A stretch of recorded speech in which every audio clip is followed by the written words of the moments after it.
श्री गणेशाय नमः। श्री सरस्वत्यै नमः। श्री गुरु चरण कमलेभ्यो नमः।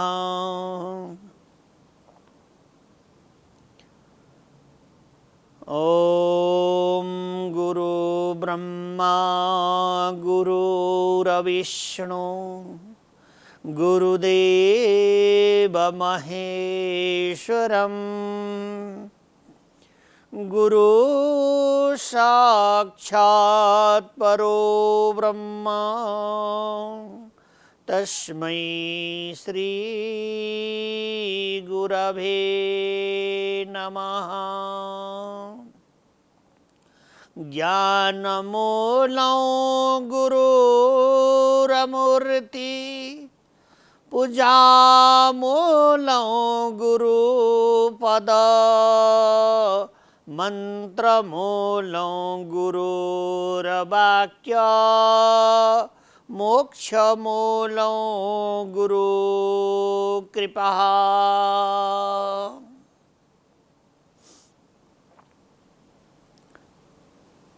भगवान का मंगलमय रस अमृत आस्वादन गर्दै भगवान का चरणारविन्दमा चित्तवृत्ति लगाइरहनु भएका निधिध्यासनमा राज गर्नुभएका सम्पूर्ण भक्तवृन्दहरूमा भगवानको मंगलमय कथा र समृद्ध सुधामा श्रवण गर्नका हेतु स्वागत छ। जय श्री राधे। शान्तं शाश्वत प्रमेहमनघं निर्वाण शान्ति प्रदं ब्रह्मं शम्भु फणीन्द्र सेव्य मनीषं वेदांत वेद्यं विभुम् रामाख्यं जगदीश्वरं सुरगुरुं मायामनोष्यं हरिं वन्देऽहं करुणाकरं रघुवरं भूपालचूडामणिम्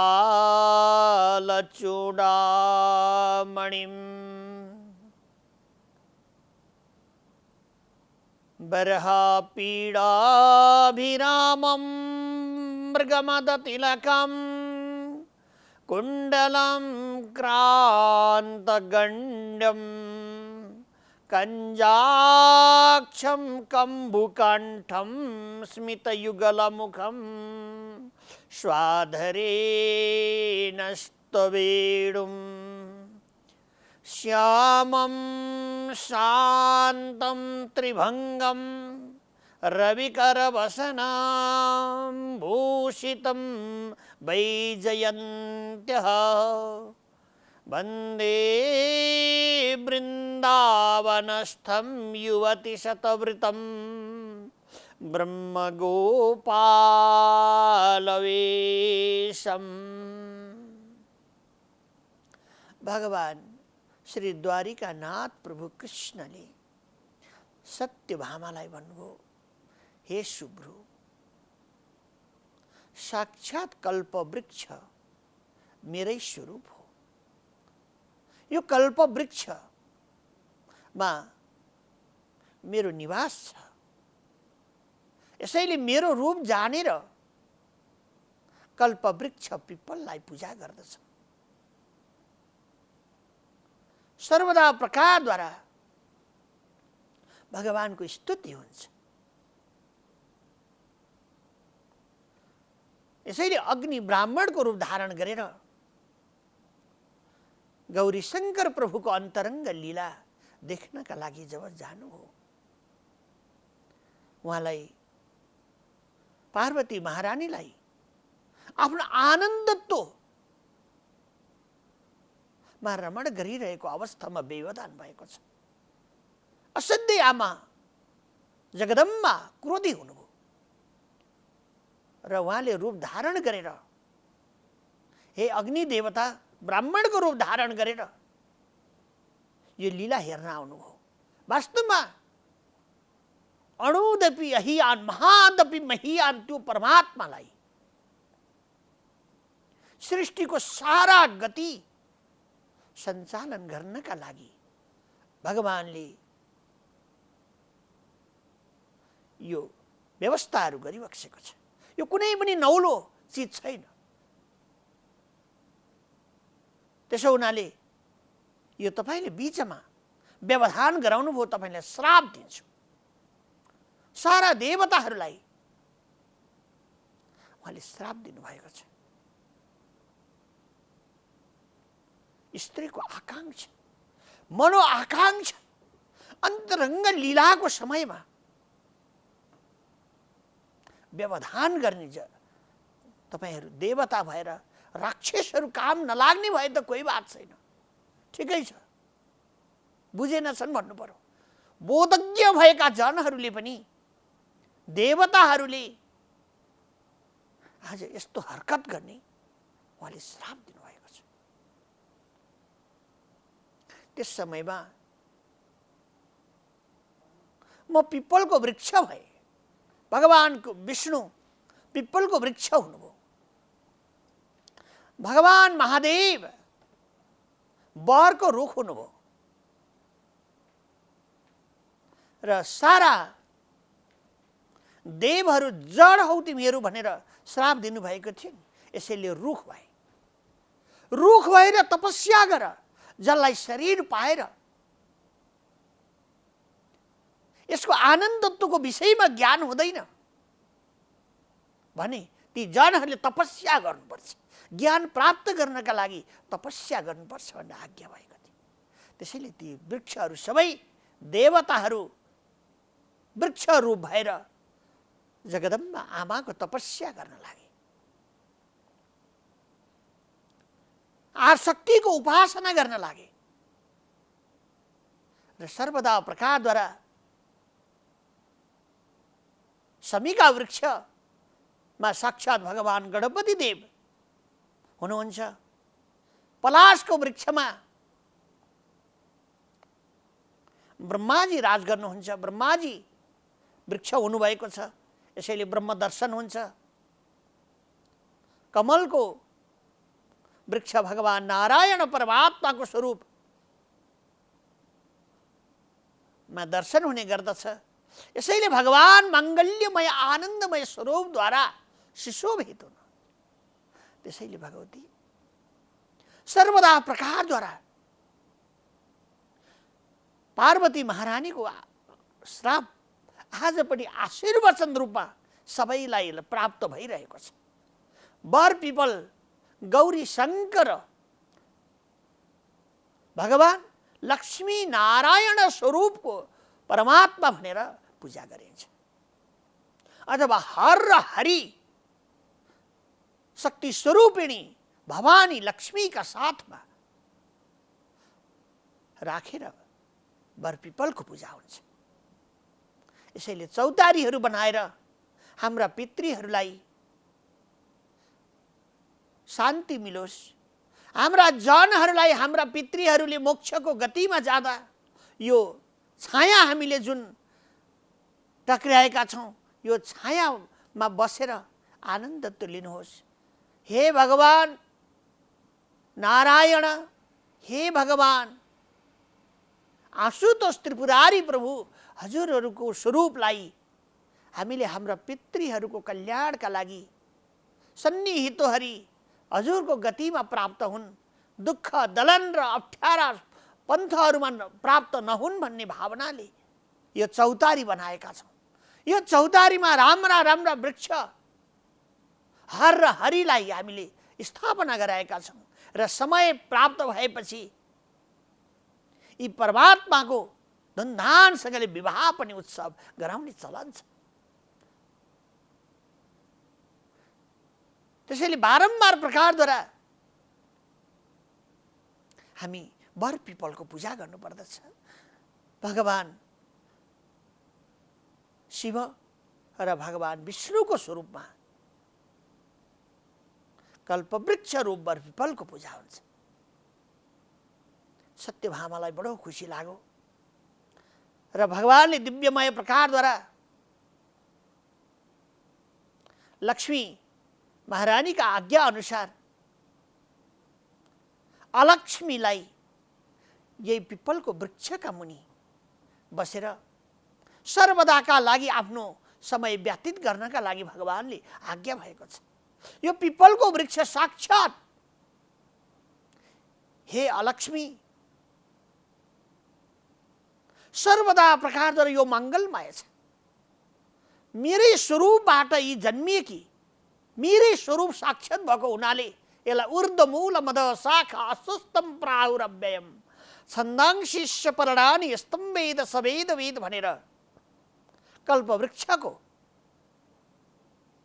वेदान्त भाष्य सूत्रहरूमा अथवा अक्षर ब्रह्म योग गीतामा बताइएको छ। यो धर्मको वृक्ष हो, किनभने सर्वदा भगवानको भजन गर्ने जनहरूले प्रणवद्वारा यो तालुमा भगवानको मङ्गल्यमय स्वरूपलाई स्थित गराएर बाहिरका काम्य विकारहरूलाई रहित भएर एकाकार प्रकारले यो नाकका टुप्पालाई यी दुईटा आँखाले यो मेरो शिखरलाई हेरेर या भगवान गौरी शङ्कर प्रभु लक्ष्मी नारायण प्रभु आफूलाई मन परेका इष्टदेवलाई राखेर ध्यान गर्नुपर्दछ। जो ध्यानद्वारा कुटस्थ ब्रह्मज्ञानीहरूले त्यो परमात्मा परब्रह्म विभुलाई प्राप्त गर्दछन्। जीवनसम्म ती योगीहरूले तपस्या गर्दछन्, योगको माध्यमद्वारा ब्रह्म साक्षात्कार गर्दछन्। सर्वदा प्रकारद्वारा धर्मको वृक्ष नै हे सुब्रु माथितिर हुन्छ, कर्मको वृक्ष तल झर्दै आएको हुन्छ। त्यसो हुनाले धर्म सर्वदा कहिले नाश हुँदैन। धर्ममा अडिग भएर गरिएका कार्यहरू सर्वदा परमात्मामय हुन्छन्, सर्वदा मङ्गलमय हुन्छन्। हामी प्राणी मात्रको कल्याण गर्दछ। यसैले धर्मको धारण गर्नुपर्दछ।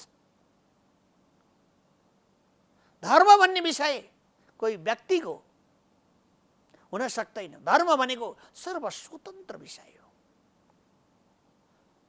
ब्रह्मचिन्तनको परमात्माको चिन्तनको विषय हो, जसद्वारा जीवहरू जन्म मृत्युका बबाटवीबाट आनन्द रूप घनीभूत तत्व परमात्मामा मिल्दछ। अलक्ष्मीलाई भगवानले आज्ञा भयो, हे लक्ष्मी तिम्रा खुसीका लागि, तिम्री दिदीलाई बस्नका लागि अलक्ष्मीलाई मैले आजदेखि मेरो यो अंशबाट मेरै स्वरूप भएको कल्पवृक्ष पिपलको वृक्षको फेदमा बस्नका लागि आसन दिए। सर्वदा प्रकारद्वारा अनेक धूप दीप आरती नैवेद्यहरू चढाएर 6 दिनसम्म यहाँ पूजा गरून्, किनभने यहाँ शनिदेव आएर बस्नु भएको हुन्छ। शनिदेव आउनु भएको हुन्छ, जसलाई ग्रह दशाहरू लागेका छन् उनीहरूले आएर पिपलमा पूजा गर्नुपर्छ, जल चढाउनु पर्दछ। यहाँ अलक्ष्मीको पूजा हुन्छ। भगवानले आज्ञा भयो, अलक्ष्मी भनेको नराम्री होइन, जसले मेरी दिदीलाई यहाँ आएर पूजा गर्दछन्, अर्चन गर्दछन्, अनेक भेटीहरू चढाउँदछन्, वस्त्रादिहरू समय अनुसार निवेदन गर्दछन् भने लक्ष्मी प्रसन्न हुनुहुनेछ र सम्पूर्ण सम्पदाहरू प्रदान गर्नुहुन्छ। भगवानले आज्ञा भयो, आजबाट सर्वदा सारा जनहरूले यो कल्पवृक्षका फेदमा तपाईको स्वरूपलाई सम्झेर अलक्ष्मी भनेर पूजा गरून्। शनिबारका दिनमा लक्ष्मी सर्वदा प्रकारद्वारा आफ्नो दिदीलाई भेट्न आउनुहुन्छ। गरुडमा भगवान नारायण सहित पाल्नुहुन्छ। त्यसो हुनाले आज शनिबारका दिनमा शुद्ध वैष्णव जनहरूले भगवानको यजन गर्ने जनहरूले त्यो कल्प वृक्षको पूजा गर्नु, आराधना गर्नु, दुग्धहरू चढाउनु, पुष्प माल्यादिहरू निवेदन गर्नु, भगवानका प्रतिमाहरू राखेर स्तुति वन्दनहरू गर्नुपर्दछ। यसबाट कल्याण हुन्छ भनेर आज्ञा भएको छ। अति खुसी हुनुभएकी सत्यभामाले द्वारिकानाथ प्रभुलाई आज्ञा हुन्छ, भगवान साह्रै मङ्गल्यमय भयो, साह्रै माङ्गल्यमय शोभा हजुरले व्यक्त गरिबक्स्यो। यो श्रवण गरेर मलाई सारा प्रकारका भक्ति, ज्ञान र वैराग्य प्राप्त भएको छ। थोरै कर्म गर्नाले पनि प्राणीहरू परमात्माको गतिमा पुग्दा रहेछन्। धर्मको स्वरूप धारण गर्नाले ब्रह्म विषयगत परमात्मामा नै प्राप्त हुँदा रहेछन्। दुःख त्यत्तिकै समाप्त हुँदो रहेछ। जब धर्मको बाटो हामी छोड्दछौँ त्यसै समयमा प्राणीहरूलाई ठुला ठुला विघ्न आउने गर्दछ। राहु, केतु, शनि सारा ग्रहहरूले ग्रसित भएका जीवहरू हुन्छन्, तर परमात्माको नाम उच्चारण गर्ने बित्तिकै ती ग्रहहरू पनि हटेर जान्छन्। ती ग्रहहरू पनि आफै टाढा भएर जान्छन्, किनभने सबै परमात्माको उपासना गर्ने जनहरूका अगाडि ग्रह दशा लाग्दैन। अनेक प्रकारका टुनामुनाहरू लाग्दैनन्, किनभने सबैभन्दा ठुलो वैद्य भगवान नै हुनुहुन्छ। भगवानले औषधि हामीलाई दिनुभएको छ। त्यो औषधि के हो? औषधिम जान्दवी तोयम वैद्यो नारायणो हरि। औषधि भनेको जल हो, पानी। सर्वदा प्रकारद्वारा हामीले यो शरीरलाई चाहिने पानी पिउनुपर्छ, शरीरलाई जल प्रदान गर्नुपर्दछ। भगवान नारायण प्रभुलाई पनि जलले अभिषेक हुन्छ। सबै तीर्थराजहरूको जलहरू ल्याएर भगवानलाई मन्त्रद्वारा अभिषेक गरिन्छ। अष्टगन्धादि चन्दनहरू लेपन गरेर सारा प्रकारका दुःखहरू नष्ट हुन् भनेर भगवानलाई चन्दन लेपन गराइन्छ। प्रभुको लागि हामी जति सेवाहरू गर्दछौँ ती सेवाहरू सर्वदा जन्म मृत्युका महाभवाटवीबाट बच्नका लागि, भवाटवीमा जीवहरू नपर्नका हेतु भगवानलाई यो मङ्गल्यमय चन्दन लेपन गराइन्छ। यसबाट प्रभुलाई सुख मिल्छ र जीवहरूलाई अनन्य प्रकारका आशीर्वचनहरू परमात्माले कृपा गरी बक्सिन्छ। यस्ता परमात्माको सेवा हुन्छ। भगवानका यी मङ्गल्यमय अमृतहरू आस्वादन गर्दै बडो खुसी भएर सत्यभामाले भगवानका चरण कमलमा वन्दन गर्नुभयो। भगवानका चरण कमलको स्तुति गर्न लाग्नुभयो। सर्वदा प्रकारद्वारा वंशी विभूषित कराम नवनीरधाभात पीताम्बराधरण बिम्ब फलादरोष्टात् पूर्णेन्दु सुन्दर मुखा धरबिम्ब नेत्रात् कृष्णात् परं किमपि तत्त्वमहं न जाने। सशङ्ख चक्रं सकिरीटकुण्डलं सपीतवस्त्रं सरसीरुहे क्षणं सहारवस्त्रं स्थलकौस्तुभस्त्रियं नमामि विष्णुं शिरसा चतुर्भुजम्। भगवानलाई दण्डवत प्रणाम गर्नुभयो। परमात्माका दिव्यमय छविको दर्शन विश्व रूप द्वारिकानाथ प्रभुले दर्शन गराउनु भएको छ। सुतदेव महाशयले 88,000 ऋषिहरूलाई यो अमृत श्रवण गराउनु भयो। मैले तपाईहरूलाई कार्तिक महिनाको स्नान, दान, अन्नदानको महत्त्व, यज्ञ आहुतिहरूको महत्त्व, तीर्थको महत्त्व र भगवानका सम्पूर्ण लीला कथा अमृतहरूबाट प्राणीहरूलाई समृद्धि मिल्दछ भन्ने विषय त हजुरहरूलाई श्रवण गराए। भगवानका अमृत अथाह समुद्रको जल चाहिँ विघ्न छ। विघ्न भन्ने अर्थले कति छ, धेरै छ। त्यसैले शास्त्र अधिक छ, विघ्न छ धेरै, सार खिची सब आज्ञा होस्। अति धेरै शास्त्रहरू छन्, त्यसमा मूल वस्तुहरूलाई, गौण वस्तुहरूलाई हामीले श्रवण गर्नुपर्दछ, बुझ्नुपर्दछ। तपाईहरूले दीपदानको महत्त्व हजुरहरूले श्रवण गर्नुभयो। दीपदानद्वारा ठुला ठुला पापका ढेरीहरू डढेर जान्छन्। यसैले हामीले दीपदान गर्दछौँ। शङ्करं शङ्करोचार्य केशवं बादरायणं सूत्रवस्य कृतौ वन्दे भगवन्तु पुनः पुनः। दीपको आराधना हुन्छ। मङ्गलकारी भगवान विघ्नराज कुठाराय नमः भनेर ढुण्डिराज गणेशको पूजा हुन्छ। सारा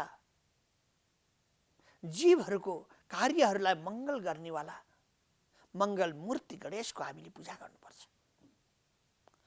किनभने त्यो गणेश साक्षात् भगवान शिव नै हुनुहुन्छ, शिव स्वरूप हुनुहुन्छ। यसैले सर्वदा प्रकारद्वारा हे शौनक आदि महामुनि हो, शुभ कर्मको थालनी र शुभ कर्मको समाप्तको समयमा पनि भगवान गणपति देवको आराधना गर्नुपर्दछ। मङ्गल मूर्तये नमः भनेर स्तुति गर्नुपर्दछ। व्यासदेव महामुनिले शास्त्रको आधोपान्त सुरु र अन्तिमको समयमा गणपति देवकै वन्दन गर्नुहुन्छ। जति पनि शास्त्रहरू छन् भगवान गणपति देवद्वारा मजुरको प्वाखले लेख्नु भएको छ, दर्शनीय छ। श्री गणेशाय नमः भनेर शास्त्रको प्रारम्भ हुन्छ।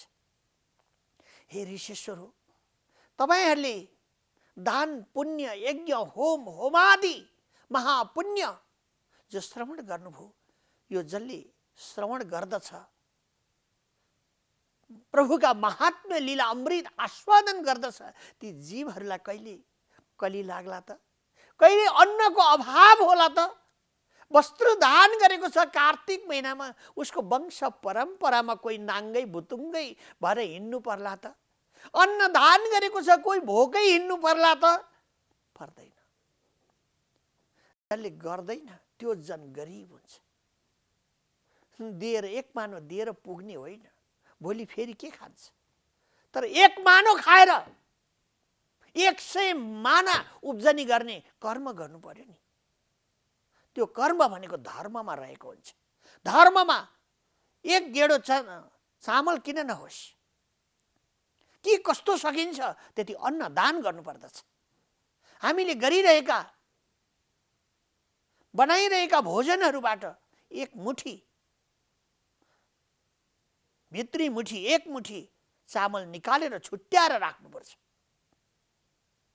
अनि त्यो चामल भगवानका यज्ञ, वेद पाठ, पुराण, होम होमादि भइरहेका स्थानमा बटुकहरूका लागि, भोजनका लागि, तितिक्षुहरूका भोजनका लागि यो हामीले दिनुपर्छ। यो यज्ञ हो। मुष्टिदान महायज्ञ हो, सजिलो यज्ञ। अनि हामीले जस्तो प्रकारद्वारा अलिकति धन आर्जन गर्दछौँ, धन आर्जनको थोरै मात्रा के कस्तो सकिन्छ, यस्तै प्रकारले त्यो परमात्मालाई अर्पण गर्नुपर्दछ।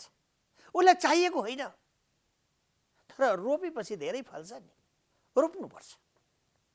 यज्ञ भवति पर्जन्यो यज्ञ कर्म समुद्भव।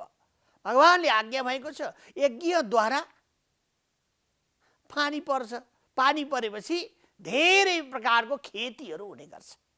यस्तै प्रकारद्वारा यज्ञद्वारा जीवको दुःख रूप सबै सकिँदै जान्छ। दुःखको शोभा रहँदैन, आनन्दको गति प्राप्त हुन्छ।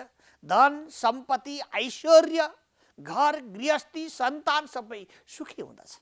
तर परमात्मालाई निवेदन भएन, प्रभुलाई हामीले स्मरण गरेनौँ, नगरिकन भकाभक वस्त्र पनि नयाँ लाउने, भोजन पनि मिठा मिठा आफै खाइदिने, यसो गर्नाले हामी चोर हुन सक्छौँ। जसको सम्पत्ति छ उसलाई देखाएर अलिकति अर्पण गरेर सम्झना गरेर त्यो आफैले लिने हो, उसलाई चाहिएको होइन। तर हामीले हाम्रो सहानुभूति प्रभुका अगाडि दर्शाउनु पर्दछ। जीव मात्रले सर्वदा साधि महाम त्वाम प्रपन्ना, भगवानका अगाडि साष्टाङ्ग दण्डवत गर्नुपर्दछ, शरणागति स्वीकार गर्नुपर्दछ। यो सबैभन्दा ठुलो भक्ति हो। सौनकादि महामुनि हो, हजुरहरूले आज मङ्गल्यमय भगवानको उत्सव श्रवण गर्नुभयो। भगवान विष्णुको आराधना कसरी गर्ने यसको विषयमा श्रवण गर्नुभयो। भगवान हर र हरिमा कुनै भेद छैन भनेर विधिपूर्वक यो महिनामा राधा दामोदर साक्षात् परमात्माको स्वरूप विभुको पूजा गर्ने, अर्चन वन्दन गर्ने यो दिव्यमय शोभा हजुरहरूले श्रवण गर्नुभयो।